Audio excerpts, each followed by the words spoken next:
할렐루야. 예, 우리 앞뒤 좌우에 계신 분들과 함께 인사하겠습니다. 메리 크리스마스. 네, 우리 오른손을 들어 축복합니다. 메리 크리스마스. 네, 주께서 주시는 은혜와 평강이 여러분들 가운데 넘치길 소원합니다. 네, 한 가지 부탁을 드리고 싶은 것은 여러분 지난주 오후 찬양 예배 드릴 때에 우리 함지훈 형제 찬양을 듣고 많은 분들이 감동을 해서 앵콜을 요청했는데 성탄 예배 못 오겠다 그래가지고 사실 순서에서 뺐거든요. 그런데 가능하면 지난주에 드렸던 찬양을 우리 봉헌 찬양으로 드려줬으면 좋겠습니다. 아니 지금 말고 이따가 봉헌할 때 설교 듣고 헌금하는 시간에 사랑하는 여러분, 메리 크리스마스입니다. 이렇게 응답이 없을 줄은 몰랐는데 우리 어제 어린아이들이 정말 뮤지컬을 준비해서 매일이 크리스마스였으면 좋겠다 이런 고백을 하는 모습을 보았습니다. 오늘 성탄을 맞이하여 아기 예수님의 평화가 여러분들께 넘치기를 주의 이름으로 축원합니다. 성부 하나님께서는 바로 우리를 위해서 아기 예수님을 보내주셨습니다. 죄악과 절망을 향해 달려가는 우리 인생들에게 그래서 큰 희망을 주셨습니다.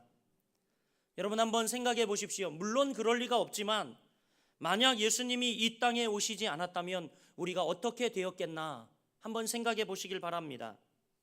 아마 우리의 삶은 영원한 절망이었을 것입니다.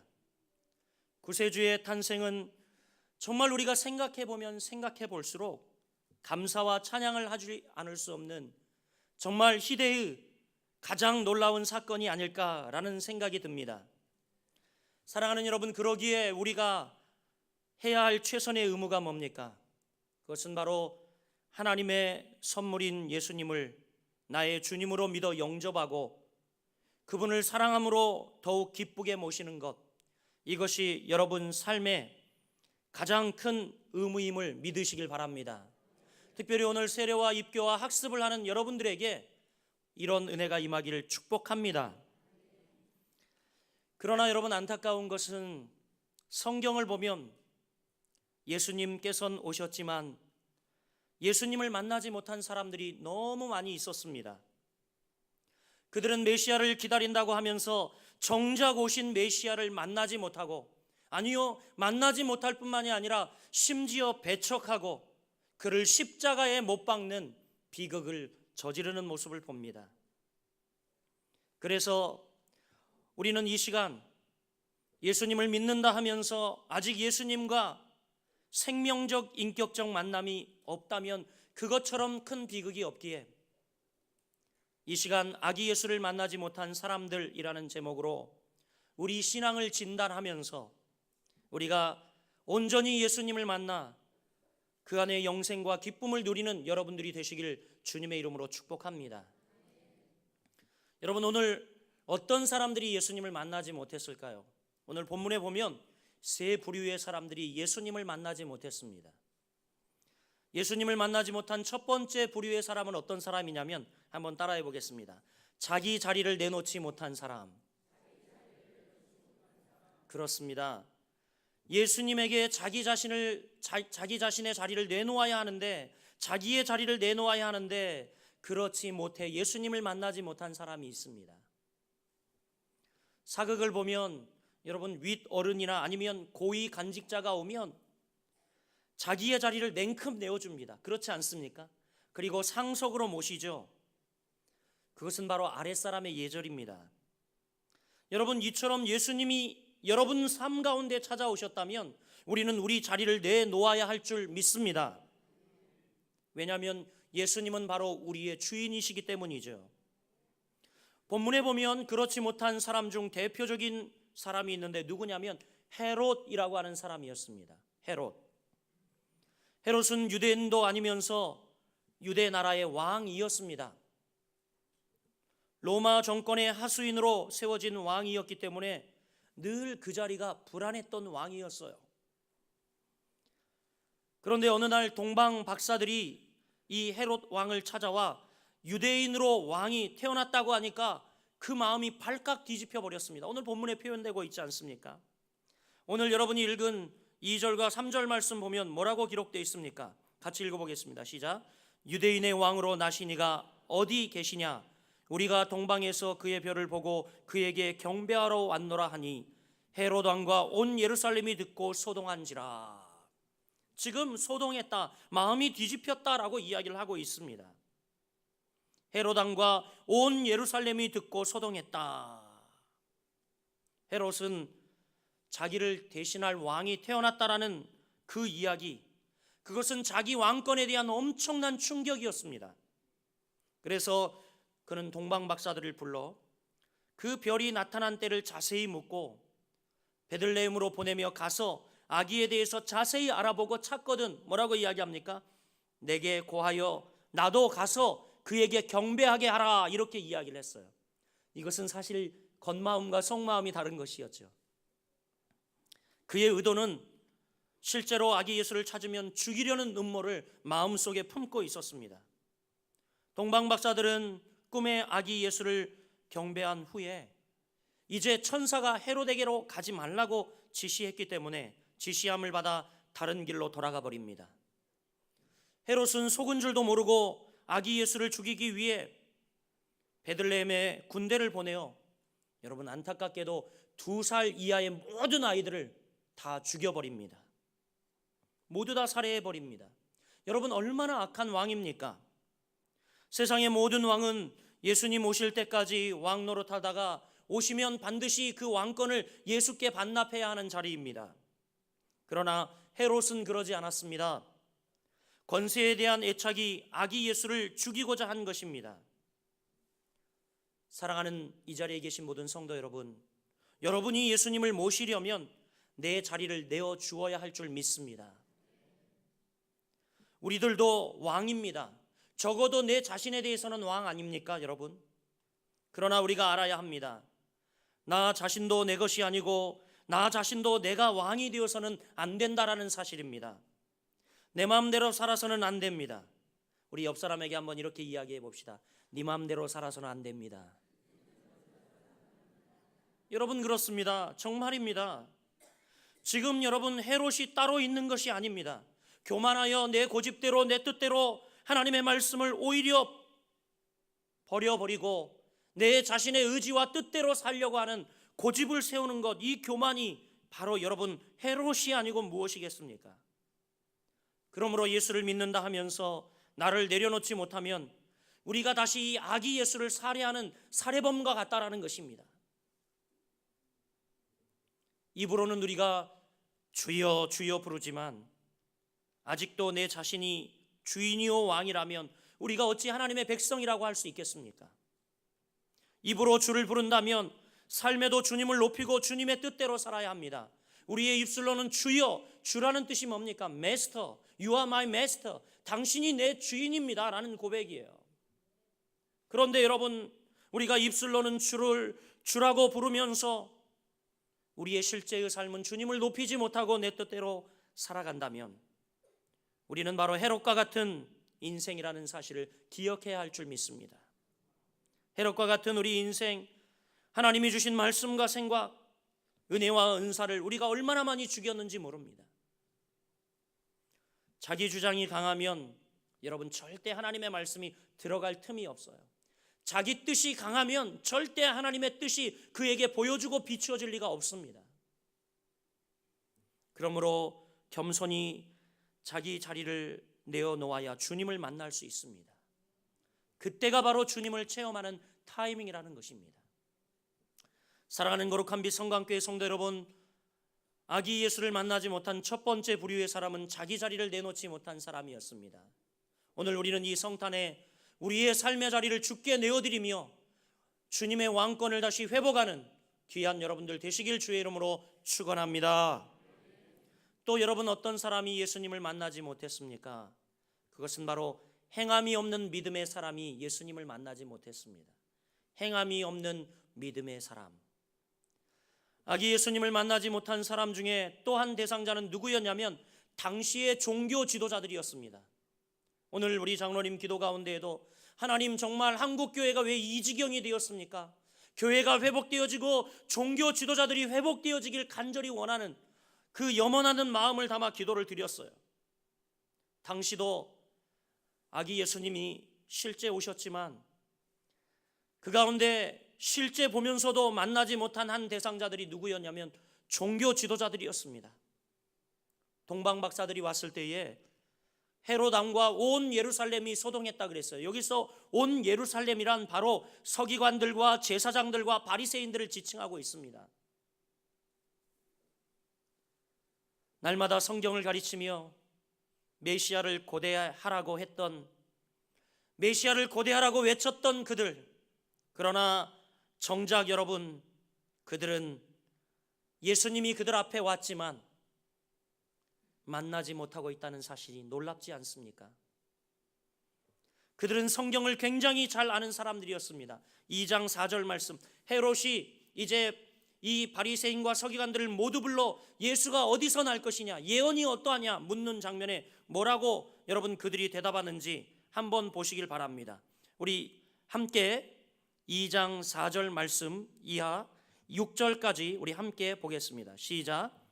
왕이 모든 대제사장과 백성의 서기관들을 모아 그리스도가 어디에서 나겠느냐 물으니 이르되 유대 베들레헴이오니 이는 선지자로 이렇게 기록된 바. 6절.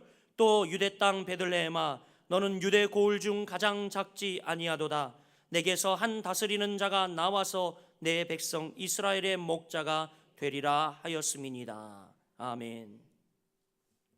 여러분, 이 대제사장과 서기관과 바리새인들은 말씀을 가르치는 자로 말씀을 너무 잘 알고 있었습니다. 그러나 헤롯은 이방인이었죠. 유대의 왕이었음에도 말씀을 잘 알지 못하는 이였어요. 궁금해 묻습니다. 유대인의 왕이 어디서 나겠느냐? 미가서 예언된 말씀대로, 미가서 5장 2절에 예언된 말씀대로 그들은 바로 이 헤롯 왕에게 그들이 알고 있는 지식과 알고 있는 모든 계시를 통달하여 전하여 주고 있습니다. 여러분, 그들은 성경 박사였어요. 구약을 달달달 외우던 자들이었습니다. 성경을 정말 빠삭하게 알고 있던 자들이었습니다. 그들은 유대인의 왕으로 오시는 메시아가 정확히 베들레헴에서 나신다는 사실을 알고 있었어요. 그 사실을 지금 친히 그들이 지금 헤롯 왕에게 가르쳐주고 있지 않습니까? 그런데 그들이 예수를 만나지 못한 이유는 뭡니까? 믿음에 행함이 없었다는 사실입니다. 야고보는 행함이 없는 믿음은 그 자체가 죽은 것이라고 이야기했어요. 사랑하는 여러분, 행함이 없는 지식은 교만하게 할 뿐 나중에는 버림을 받고야 맙니다. 그래서 여러분, 정말 무서운 죄가 어떤 죄냐면 한번 따라해 볼게요. 알고 지은 죄. 그러니까 흔히 여러분 죄인들을 신문할 때 사극에 보면 뭐라고 이야기합니까? 내 죄를 내가 알렸다, 이렇게 이야기를 해요. 이게 유도하는 겁니다. 그래서 이 자기의 죄를 깨닫고 그렇습니다 그러면 그 벌이 더하였어요. 죄를 알고 지었기 때문에. 그런데 제가 그게 죄인 줄 몰랐습니다, 제가 정말 몰랐거든요, 그러면 정상 참작이 되었어요. 사랑하는 여러분, 정말 무서운 죄가 알고 지은 죄예요. 알고 지은 죄가 더 큽니다. 이 대제사장과 바리새인과 서기관들은 하나님의 말씀에 대해 너무 잘 알았지만 행함, 그들의 삶은 정말 빈곤했다는 사실입니다. 우리가 하나님의 말씀 배운다는 것 중요합니다. 그러나 여러분, 행함이 없다면 아무 소용이 없습니다. 한 말씀이라도 믿고 한 말씀이라도 순종하고 실천하는 것, 그것이 참된 영성이에요. 참된 영성이 뭐냐? 여러분, 우리가 요란하게 소란 떨고 랄랄랄 럴럴럴 하는 게 참된 영성이 아니라 하나님의 말씀을 한 절이라도 알고 한 절이라도 깨닫고 그것을 실천하는 것이 진짜 영성이라는 것입니다. 베드로가 깊은 데 가서 그물을 내리라는 예수님의 말씀, 이 한마디 말씀을 듣고 실천하여 그대로 했더니 여러분, 그물이 찢어질 만큼 2배 가득히 잡혔다라고 성경은 기록하고 있지요. 그렇지 못하고 지식으로 만족하기 때문에 아직 우리가 예수님을 만나지 못하는 겁니다. 베드로가 만약 자신이 어부짬밥이 더 많기 때문에 예수님의 말씀을 신뢰하지 못하고 그런 게 어딨어? 라고 했다면 여러분, 기적은 그가 이 축복을 경험하지 못했을 것입니다. 야고보서 2장 19절에 이렇게 이야기합니다. 내가 하나님은 한 분이신 줄 믿느냐? 잘하는도다. 귀신들도 믿고 떠느니라. 이렇게 이야기를 하고 있어요. 굉장히 충격적인 말씀입니다. 여러분, 귀신도 하나님이 어떤 분이신 줄 안대요. 어떻게 알까요?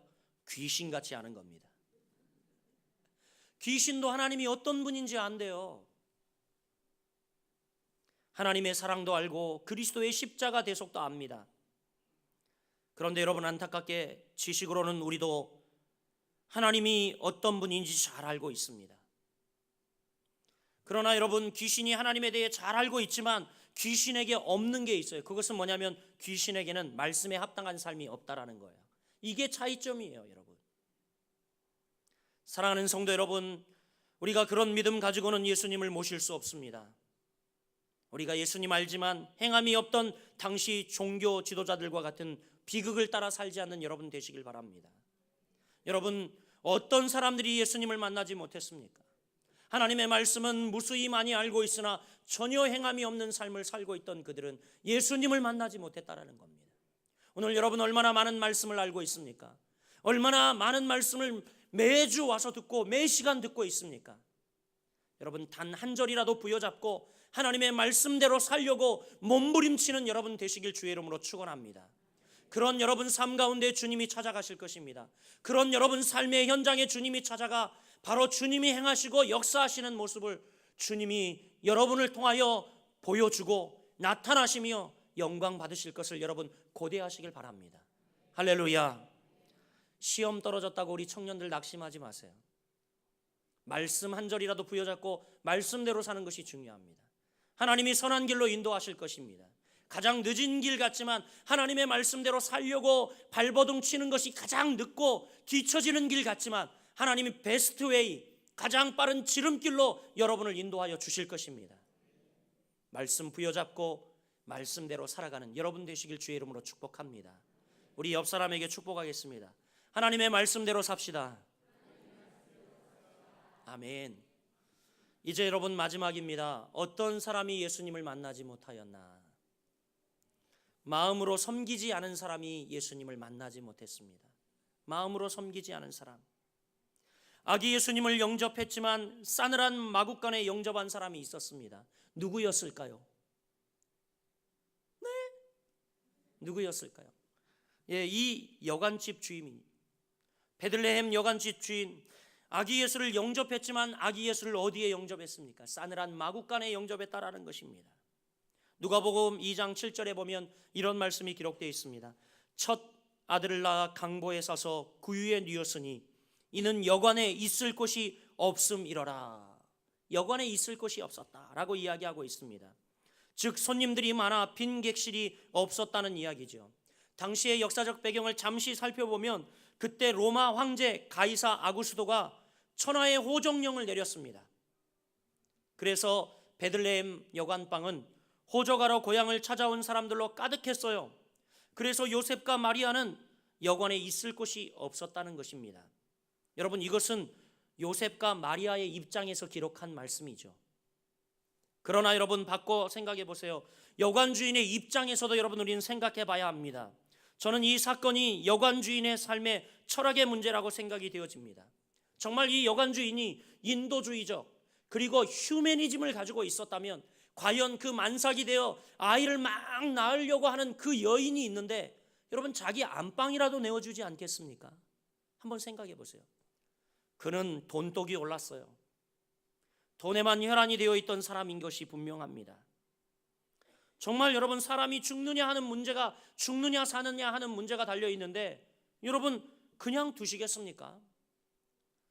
저희 교회 어느 한 장로님이 이 집을 이렇게 이 본집이 있고 옛날에 살던 집이 저 옆에 밭을지라 저쪽에 있는데 한 거렁뱅이가 찾아와 재워달라고 하는데 도저히 그냥 보낼 수가 없더랍니다. 그래서 거기다 두고 또 온 동네 사람들도 관심을 가지고 먹이고 입혔는데 어느 날 싹 가셨다 그러더라고요. 예, 여러분 이것을 뭐라고 합니까? 인지상정이라고 하지 않습니까? 그런데 오늘 이 여관방 주인 보십시오. 이걸 볼 때 주인으로서 최소한 조처도 하지 않는 것을 봅니다. 강보란 원문에 보면 작은 보자기예요. 작은 보자기. 목에 두르거나 우리 자매님들 목에 두르거나 이렇게 이 겨울에 이렇게 하고 다니는 거 있잖아요. 그걸 강보라고 합니다. 이것으로 아기 예수를 쌓아 구유에 누였다라는 것은 이 마구간 주인의 태도를 이 여관집 주인의 태도를 잘 보여주고 있는데 정말 최소한의 조치도 해주지 않았다는 거예요. 여러분 같았으면 정말 방이 없어 드릴 자리가 없었다면 여러분 목도리나 풀로서 주면서 아기 여기에 눕히세요 그랬겠습니까? 그러지 않았다라는 거죠. 정말 그럴 형편이 아니라면 다른 방법이라도 강구해야 하는데, 예를 들면 유대 지방의 그 흔한 천막이라도 찾아 배려하고 그리고 또한 그를 맞아들일 그런 노력의 흔적은 전혀 찾아볼 수가 없었다는 것입니다. 만약 그랬다면 어땠을까? 성경이 어떻게 바뀌어 기록됐을까? 저는 굉장히 한번 거꾸로 생각해 봤어요.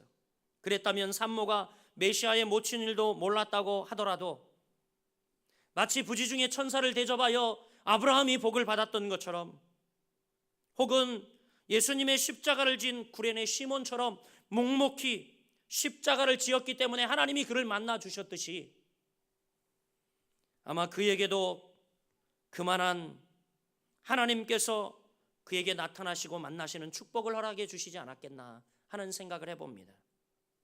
그러나 그에게는 그만한 철학도 용기도 사랑도 신앙도 없었던 것이 분명합니다. 그러니까 오늘 본문에 이는 여관에 있을 곳이 없음이로라, 이 문구는요 보는 관점에 따라 달라집니다. 보는 관점에 따라 달라져요. 요셉과 마리아 편에서 보면 여관에 들지 못한 이유가 될 수 있습니다. 그러나 여관 주인의 편에서 보면 이 말씀은 불성실이요 핑계에 불과한 것입니다. 하나님의 심판대 앞에서 생각해 봐야 할 말씀이라고 생각되어집니다. 사람의 생사가 걸린 해산의 문제를 방이 없다라는 편리한 말로 그냥 끝낼 수 있다는 말입니까? 절대 그럴 수 없지요. 신앙생활 여러분 핑계대지 마시길 바랍니다. 방이 없어요 라고 핑계했잖아요. 여러분 신앙생활 핑계대지 마세요. 바쁘지 않은 사람 누가 있으며 힘들지 않은 사람 누가 있습니까? 어렵지 않은 사람 누가 있습니까? 문제는 뭐예요? 한번 따라해 볼게요. 문제는 마음입니다. 문제는 마음이에요. 여러분 현대인들 다 바쁘고 힘들고 그리고 다 어렵게 삽니다. 그런데 문제는 마음이에요. 정말 주님을 사랑하면 우리는 아무것도 방해받을 수 없습니다. 우리가 인정받지 못하고 우리가 주목받지 못하더라도 우리가 주님을 사랑하면 주님을 사랑하는 마음으로 하면 여러분 그것들은 중요하지 않죠. 진정 여러분이 주님을 사랑한다면 삶의 우선순위는 우리 주님이 되실 것입니다. 그런데 이 여관집 주인에게는 그것이 없었어요. 방을 구하는 요셉과 마리아에게 문틈으로 방 없어요, 딴 데 가보세요, 이렇게 투박하게 이야기하는 거죠. 이렇게 끝내려는 사무적인 주인의 대답이 여러분 지금 본문을 읽으며 우리의 귓전에 들리는 듯합니다. 어떻게 들립니까? 진정 주님을 기쁘시게 모시려면 마음으로 모셔야 한다. 진정 주님을 기쁘게 모시려면 마음으로 섬겨야 한다. 신앙을 삶의 우선순위에 두시기를 주님 이름으로 축복합니다. 하나님의 영광을 여러분 삶의 우선순위에 두기를 축복합니다. 먹든지 마시든지 죽든지 무엇을 하든지 하나님의 영광을 위해 살면 하나님께서 절대 우리를 혼자 두시지 않습니다. 절대 혼자 두시지 않습니다. 감사하게도 며칠 전 어떤 한 자매님이 이런 고백을 하더라고요. 목사님, 제가 하나님 이 말씀을 듣다가 너무 감동을 받고 그리고 헌신하고 싶은데 방법이 없어 기도하는데 하나님이 방법을 주셨습니다. 중국 제가 이 신학교 사역을 다녀와 잠깐 보고를 하면서 그때 했던 이야기에 감동을 받으셔서 매달 저 신학생들 한 달에 한 번 삼겹살이라도 내가 섬기고 싶은데 방법이 없을까 기도했는데 하나님이 방법을 주시다라는 겁니다. 그 매장의 영업 시간이 10시인데 종업원에게 맡겼는데 내가 8시부터 10시까지 그러면 나가 문 열고 그때 얻은 수익을 가지고 중국 선교를 위해서 드리겠노라고 저에게 나지막히 고백을 하는 모습을 보았습니다. 사랑하는 여러분, 우리가 죽든지 살든지 무엇을 하든지 하나님의 영광을 위해 살면 하나님이 우리를 홀로 두지 않으실 줄 믿으시길 바랍니다. 여러분께 오늘 성탄의 놀라운 비밀을 하나 알려드릴게요. 여러분만 아시고 절대 딴 분에게 가르쳐주지 않는다고 약속하면 제가 알려드리겠습니다. 사랑하는 여러분, 주님의 임재를 경험하는 법을 여러분께 알려드릴까요? 예? 알길 원하지 않으세요? 사랑하는 여러분, 주님의 임재를 경험하는 법을 여러분께 살짝 알려드립니다. 그것은 바로 하나님 제일주의로 살면서 하나님의 영광을 위해 사시길 바랍니다. 그러면 날마다 여러분 삶 가운데 하나님의 임재를 경험하게 될 것입니다. 하나님 제일주의, 하나님 영광, 하나님 우선주의로 살면 여러분 삶 가운데 매일 하나님의 임재를 경험합니다. 하나님 내게 임해 주세요.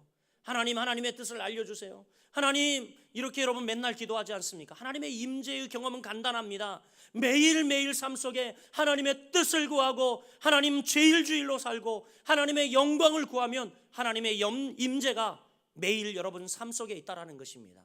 할렐루야, 할렐루야. 사랑하는 여러분, 말씀을 맺습니다. 이제 더 이상 우리 주님을 싸늘한 마구간에 모시지 말고 여러분 마음